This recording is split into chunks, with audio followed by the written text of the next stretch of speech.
Good afternoon, everyone. Good afternoon. Thank you so much.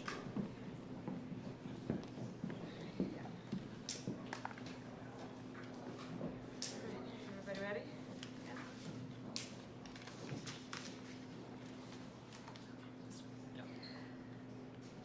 Well, President Zelensky, it is good to see you again. This is our 7th visit together, and welcome back to Washington, D.C. As I have made clear on our 6 previous meetings and throughout Putin's brutal aggression and war against Ukraine, my support for the people of Ukraine is unwavering. I've been proud to stand with Ukraine. I will continue to stand with Ukraine, and I will work to ensure Ukraine prevails in this war. To be safe, secure, and prosperous, the United States must continue to fulfill our long-standing role of global leadership. We must stand with our allies and our partners. We must defend our democratic values and stand up to aggressors. And we must stand for international order, rules, and norms. Each one of these principles is at stake in Ukraine. And that is why Ukraine's fight matters to the people of America. The Ukrainian people are bravely defending their homes and their homeland, their freedom and their democracy against a brutal dictator. And the American people know well the meaning of freedom, of independence, and the importance of rule of law. These ideals are central to who we are as Americans.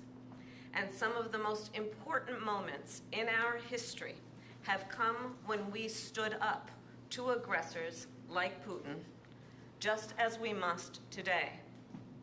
Indeed, standing with our friends and defending our ideals against tyranny has helped make America the most powerful and prosperous nation in the world. Putin's aggression is not only an attack on the people of Ukraine, it is also an attack on fundamental principles such as sovereignty and territorial integrity. International rules and norms are not some abstract notion. They provide order and stability in our world. They support American security and American prosperity. And when they are threatened anywhere, they are threatened everywhere. History has shown us, if we allow aggressors like Putin to take land with impunity, they keep going. And Putin could set his sights on Poland, the Baltic states, and other NATO allies. We also know that other would-be aggressors around the world are watching to see what happens in Ukraine.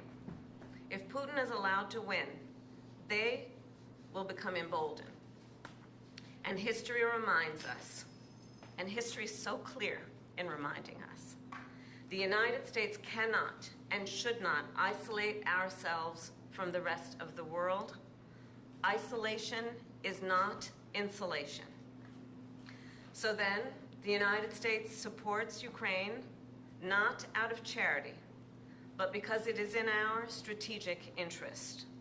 We will continue to provide the security assistance Ukraine needs to succeed on the battlefield, as demonstrated by President Biden's significant announcement earlier today. I've been proud to work alongside President Biden and the 50-nation coalition we have built up to allow Ukraine to defend itself. Thanks to this coalition and the skill and the bravery of the Ukrainian people, along with your courageous leadership, President Zelensky, Ukraine has stood up to Russia's aggression, and today, Kyiv stands free and strong. President Zelensky, I am clear.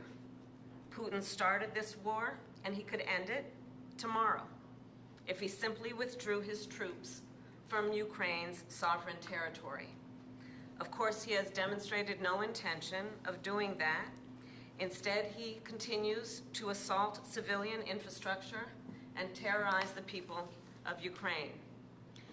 In Switzerland in June, along with 90 other nations at the Ukraine Peace Conference, I told you that the United States shares your vision for the end of this war, an end based on the will of the people of Ukraine and the UN Charter, and that we must work with the international community to secure a just and lasting peace. And I told world leaders there, nothing about the end of this war can be decided without Ukraine. However, in candor, I share with you, Mr. President, there are some in my country who would instead force Ukraine to give up large parts of its sovereign territory, who would demand that Ukraine accept neutrality and would require Ukraine to forego security relationships with other nations. These proposals are the same of those of Putin.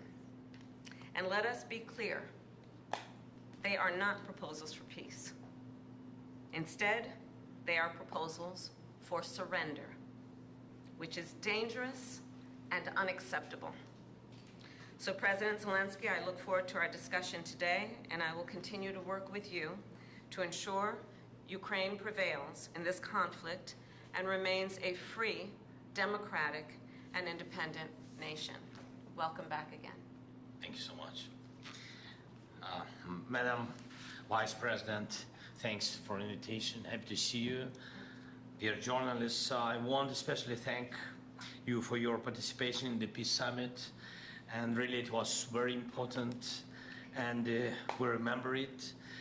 The format was successful. We are preparing the second one, and now we have to end this war. We need a just peace, and we must protect our people, Ukrainian families, Ukrainian children, and everyone from Putin's civil. And we are grateful to America for supporting Ukraine all along. And we'll have an important meeting today, right after I'd talked to President Biden about the plan of victory, and I will share some details of the plan with Vice President Harris. It's crucial for us to be fully understandable and to work in a full coordination with the United States. And this morning I talked also to the congressmen, both chambers, both parties, and I'm thankful for the bipartisan support. We believe this war can be won and just peace can be closer only with the United States. Madam Vice President, this is our, you said, seventh meeting? Seventh. Yes, and not last. And the third meeting, as far as I remember, the third meeting this year. Yes. Thank you, and I want to inform you about the latest developments on the battlefield, of course, and about Ukraine's actions in the Kursk region, on what has been achieved and the ambitions ahead. Today we have a new strong support package, as you said, and we have common view on the things that need to be done. We have to keep pressure on Russia to stop the war and to make truly lasting and just peace. It's a top priority for us and for other freedom-loving nations to achieve not a freezing, but real peace for us.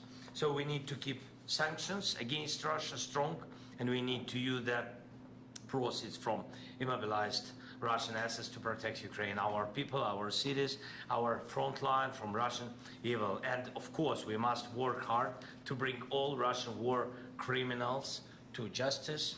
And one more thing, I want to inform Madam Vice President about the latest Russian missile and Shahid's attacks against Ukrainian energy infrastructure.